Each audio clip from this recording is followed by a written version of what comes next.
Assalamualaikum warahmatullahi wabarakatuh. Waalaikumsalam warahmatullahi wabarakatuh.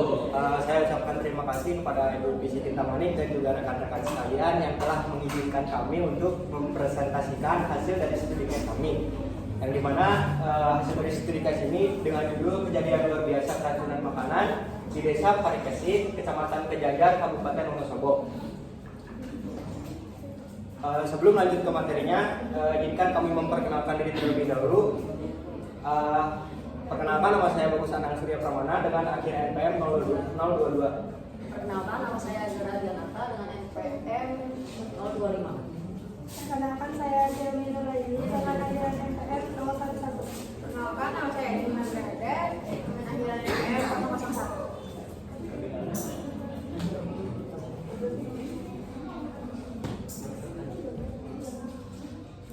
Baik, yang pertama di sini ada pembahasan mengenai ringkasan kejadian luar biasa keracunan makanan yang terjadi di Desa Parikesit, Kecamatan Kejajar, Kabupaten Wonosobo yang terjadi pada tanggal 24 sampai 27 Maret tahun 2019.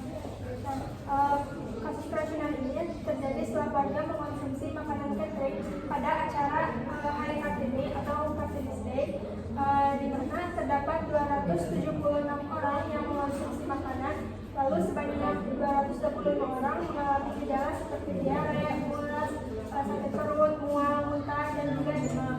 Nah, gejala ini muncul rata-rata 12 jam setelah konsumsi makanan dengan pola penularan tertipe, yaitu common source atau satu sumber.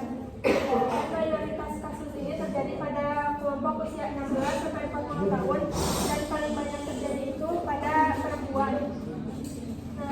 Kemudian dilakukan analisis dan hasil analisis ini menunjukkan bahwa makanan yang paling beresiko menyebabkan keracunan ini terdapat pada sambal ati goreng, yaitu resikonya sebesar 14,68 kali, dan juga ada di gudeg risikonya sebesar 2,3 kali.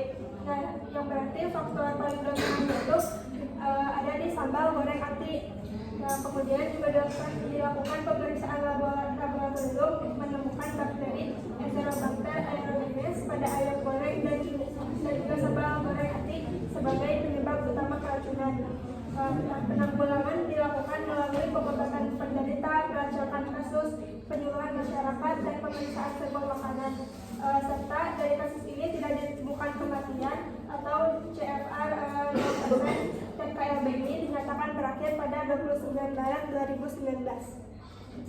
Nah, dari ringkasan materi tadi, adapun penyebab utamanya yaitu dari kontaminasi bakteri Enterobacter aerogenes pada sambal goreng ati dan juga ayam goreng.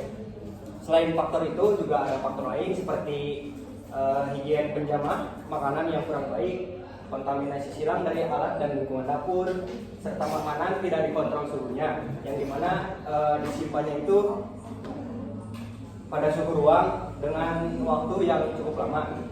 Terus juga ada proses distribusi tidak terstandar dan beberapa makanan sudah rusak.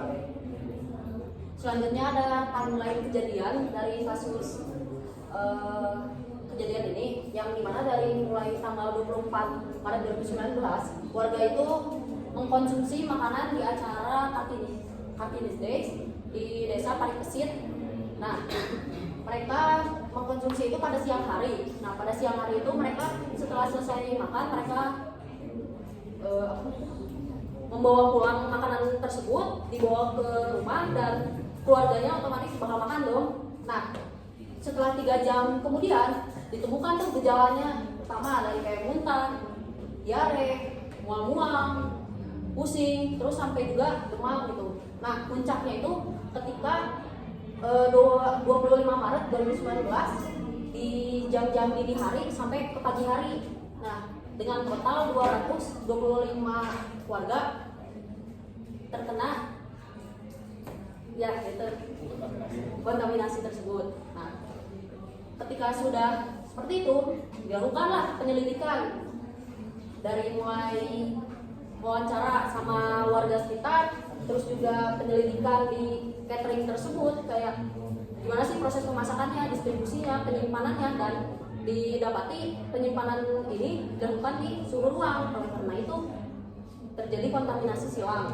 Nah, terus juga dilakukan uji pada suatu makanan itu, dan hasilnya terdapat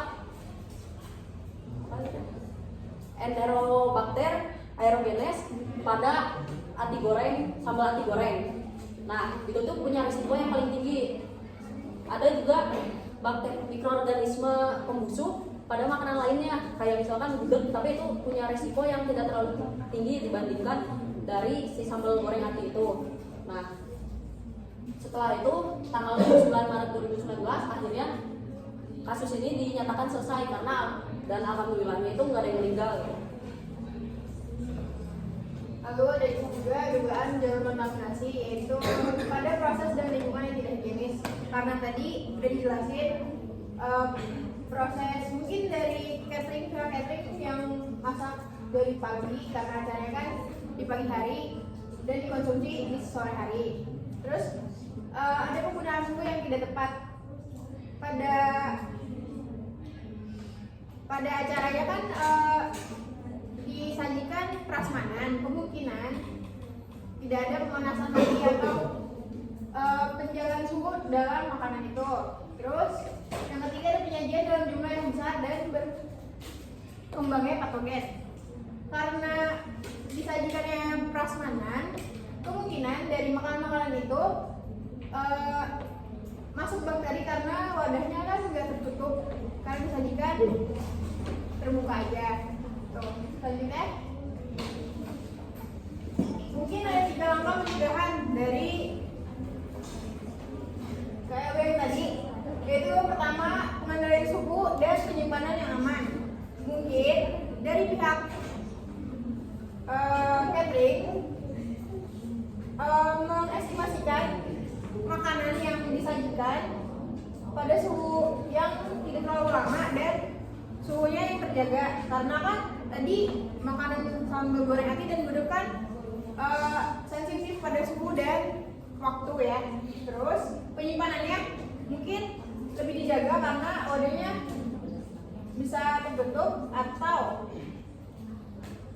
kalau emang nggak dikonsumsi langsung atau dibawa pulang, dari pihak panitia atau penjamahnya diinfokan kepada audiens sama pengonsumsinya. Terus yang kedua ada perbaikan proses pengolahan dan hygiene penjaman.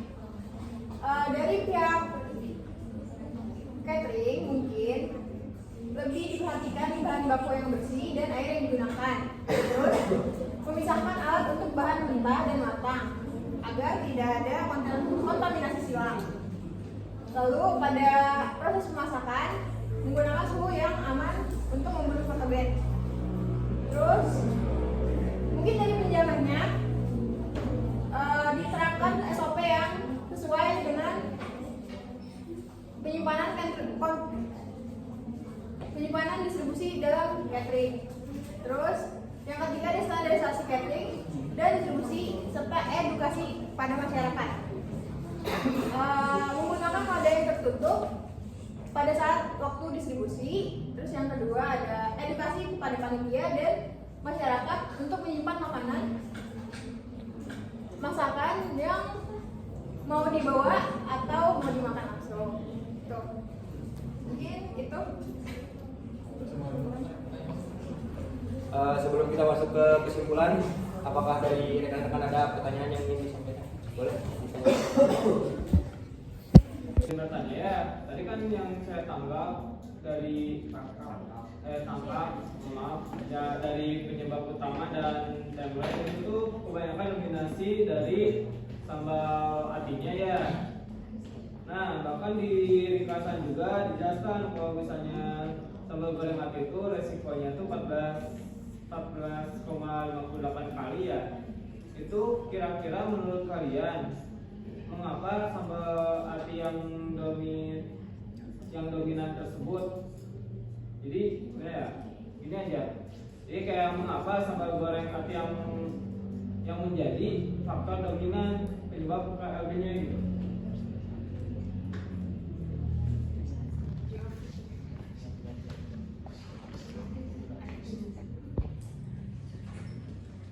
Mungkin bisa ada pertanyaan lagi atau mau langsung jawab? Gak ada. Kalau nggak ada, langsung jawab aja ya. Jadi kan yang pertanyaannya, mengapa sambal goreng ati menjadi faktor dominan pada KLB? Karena komposisi dari sambal goreng ati itu ada ati ayam yang kadar airnya itu lebih tinggi karena kan dia protein ya. Terus biasanya sambal goreng ati itu mengandung santan. Kemungkinan santan juga penyebab utama adanya ya bakteri itu. Terus bakteri kalau nggak dimasak, misal kalau waktu pemasakannya penggunaan suhu dalam pemasakan sambal goreng ati itu kurang, jadi bakterinya tumbuh pada suhu yang tidak dikontrol. Mungkin itu ada tambahan dari teman-teman saya. Pertanyakan. Apakah cukup terjawab? Oke, terima kasih. Kalau ada rekan-rekan ada yang ingin ditanyakan lagi sebelum kita masuk ke kesimpulan. Baik, jadi kesimpulannya yaitu kejadian keracunan makanan ini menunjukkan bahwa pengawasan keamanan pangan pada layanan catering masih perlu diperkuat. Setiap tahap pengolahan, baik mulai dari persiapan bahan, pengolahan, penyimpanan, hingga penyajian, harus dilakukan dengan teliti sesuai prosedur untuk mencegah kontaminasi. Higien penjamah juga dan pemahaman panitia mengenai penanganan pangan yang aman perlu ditingkatkan. Dengan perbaikan yang konsisten dan kepatuhan pada standar kebersihan, risiko kejadian serupa dapat diminimalkan sehingga mutu dan keamanan konsumsi dalam kegiatan masyarakat bisa tetap terjamin. Mungkin cukup sekian presentasi dari kelompok kami, kurang lebihnya mohon maaf. Terima kasih. Wassalamualaikum warahmatullahi wabarakatuh.